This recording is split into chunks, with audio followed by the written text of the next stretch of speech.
ஆக்சுவலாக வந்துட்டு நம்ம this is a 1 Ruby coin. அதோடைய ப்ரொனன்சியேஷன் ஒன். வா வா இன் ஒன்னு சொல்கிறோம். ஆக்சுவலி நம்ம சொல்லுவோம் இல்லையே ஓஎன்யூ ஒன் தானே, ஓ சவுண்டு தானே வருது. அ இ உ ஏ ஐ ஓ ஓ ஓ அதெல்லாம் வருது உயிரெழுத்துக்கள் மாதிரி தானே. அப்போ ஆன் தானே போடணும்னு நீங்கள் கேட்கலாம். ஆனால் அதனுடைய ப்ராப்பர் ப்ரொனன்சியேஷன் பிரிட்டிஷ் லாங்குவேஜ் நம்ம படிக்கிறது இல்லையா, அது வந்து இங்கிலீஷ் வந்து அந்த மாதிரி தான் இல்லையா.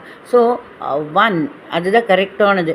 ஆனால் நம்ம 1 ரூபின்னா கடைக்காரங்க என்ன சொல்கிற அப்படின்னு கேட்பாங்க. அப்படியே நம்ம பழகிட்டோம். ஆக்சுவலாக ஒன் அப்படின்னு சொல்லி பழகிட்டோம்.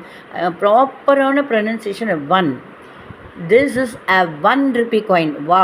அப்போ வா வந்து அ இ அக்கு வரல வராது. இந்த காங்கா சாங்கியா டைப்பில் தான் வா வா விவி அதெல்லாம் வருது. ஸோ வா அப்படிங்கிறது வரனால அது மெய்யெழுத்தில் வரனால ஏ தான் போடணும். அதே மாதிரி 1 மணி நேரத்துக்கு என்ன சொல்லுவோம்? It's an hour. நம்ம ஸ்கூலில் வந்து நம்ம கரெக்டாக ஸ்பெல்லிங் சொல்லணுங்கிறதுனால H O U R hour அப்படி சொல்லி தருவாங்க. தப்பாக எழுதிடக்கூடாது, ஸ்பெல்லிங் கரெக்டாக எழுதணும்னு. ஆனால் இதை வந்து கரெக்டாக எப்படி ப்ராப்பர் ப்ரொனன்சியேஷனாக இட்ஸ் அன் ஆர் ஆர் ஆ. அப்போ ஆ உயிரெழுத்தில் வரனால ஆன் தான் போடணும். நீங்கள் கேட்கலாம் ஹெச்ஓயூஆர் தானே, இதை நம்ம ஹவர்னு சொல்கிறோம்.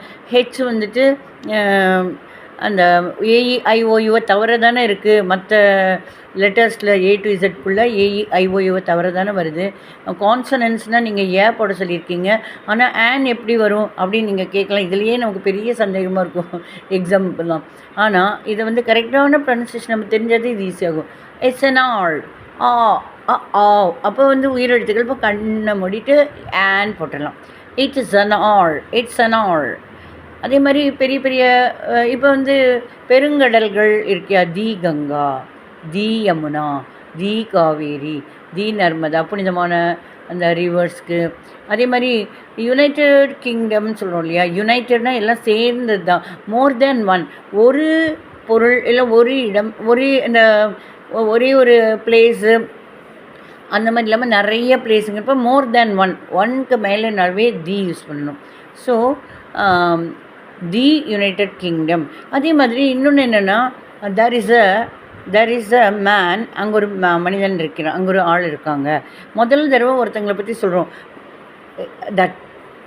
தேர் இஸ் அ மேன், அங்கே ஒரு ஆள் இருக்காங்க.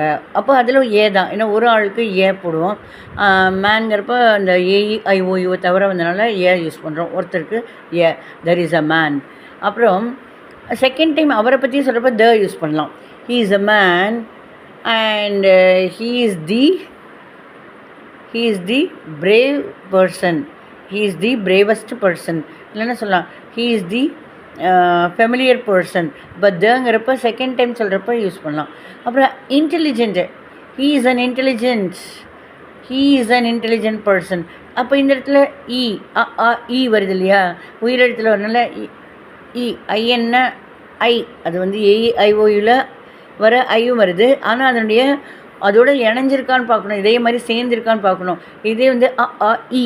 அப்போ தமிழில் அந்த உயிரெழுத்துக்களில் வரதாகவும் இருந்துச்சுன்னா சம்டைம்ஸ் அது ஏஇஐஓயு ஸ்டார்டிங்காகவும் இருக்கலாம். இல்லைன்னா மற்ற ஏஇஐஓயு தவிர மற்ற இது இருக்கு இல்லையா, ஏ டு இசட்குள்ளே மற்றது வந்தாலும் ஒலி வந்துட்டு தமிழ் இ ஒலிகளாக இசட் இ அக்கு இருக்கு இல்லையா, அந்த ஒலிகள் வந்துச்சுன்னா கண்டிப்பாக ஆன் போட்டுக்கலாம். He is an intelligent person. அவர் ஒரு திறமையானவர் அப்படின்னு சொல்லுவோம் இல்லையா, திறமையான ஆள். அப்போ இ வரனால ஆன் போட்டுக்கலாம். ரெண்டாவது அதில் ஐயும் இருக்குது, அது சேர்ந்து வருது. ஸோ இதை கண்ணை மூடிட்டு உயிரெழுத்துக்களோடு வந்துச்சுன்னா ஆனு. அந்த சவுண்டு பாருங்கள். மெய்யெழுத்துக்கள்னால் அந்த கக்கா கிக்கி காங்காச்சங்க ஞாங்கிங்கி அந்த மாதிரி மெய்யெழுத்துக்கள் எல்லாம் வரப்போ ஏ போட்டுக்கலாம். அது ஒரு தடவை ஏ சொல்லலாம், இன்னொரு தடவை அவங்கள மறுபடியும் சொல்கிறப்ப த சொல்லலாம். அப்புறம் முக்கியமான இப்போ டைரெக்ஷன் சொல்கிறோம். The east, the west, the north, the south, இந்த மாதிரி டைரெக்ஷன்ஸ் எல்லாம் நம்ம வந்துட்டு த யூஸ் பண்ணலாம். அப்புறம் மியூசிக்கல் இன்ஸ்ட்ருமெண்ட்ஸு, அது வந்து இது வந்து ஆக்சுவலி ஐ ஹாவ் வயலின். இது எப்படி சொல்லலாம்னா இதில் வந்து எதுவுமே யூஸ் பண்ண வேண்டாம். I have violin, I have a guitar, ஏன் சொல்ல I have a guitar, I have a violin. ஒரு இதுங்கிறப்ப ஏ கிட்டார், ஏ வயலின் அந்த மாதிரி சொல்லலாம். அதே மாதிரி சப்ஜெக்ட்ஸ்லாம் த, ஏ, இ எல்லாம் சொல்ல வேண்டாம்.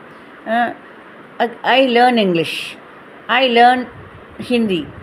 நான் வந்து கற்றுக்கிறேன். அதில் வந்து I learn A Hindi, the Hindi, and Hindi அப்படிலாம் சொல்லவே வேண்டாம். I learn Hindi, I like cricket. இந்த மாதிரி விளையாட்டுக்கள், அந்த மொழிகள் சம்மந்தமாக சொல்கிறப்ப அதில் ஏ அண்ட் ஏ வராது. ட்ரை பண்ணி பாருங்கள்.